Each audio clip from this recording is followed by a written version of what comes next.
Today is Friday, Parashat Shemot. This is the second book in the Chumash. It's a book that will take us through from the slavery in Egypt, through the forming of the Jewish nation, the Exodus, the receiving of the Torah on Har Sinai, and then finally the building of the Mishkan towards the end of the book. A Mishkan being a tabernacle, being the place, a traveling sanctuary in the desert.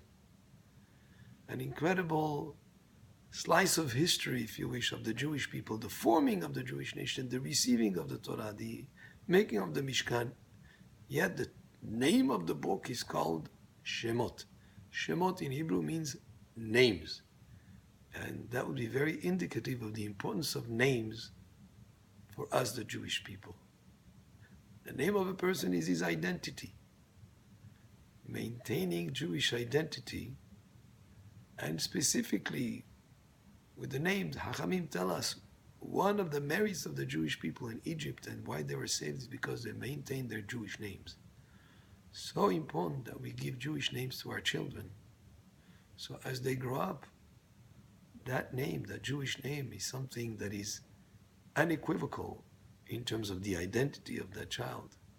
And the name also means to strengthen our Zehut Yehudit, our Jewish identity, no matter where we are in the world, and no matter what the culture that is surrounding us.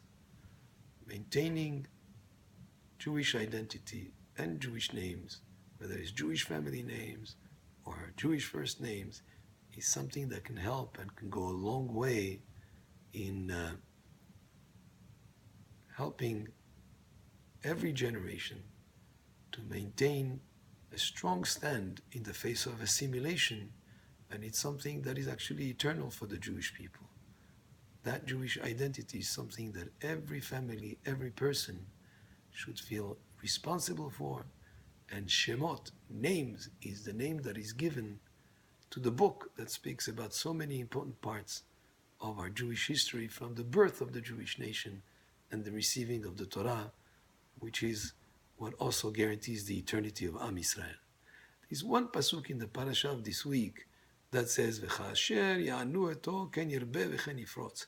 The more the Egyptians oppressed and made the Jewish people suffer, the more the Jewish people multiplied, spread, expanded.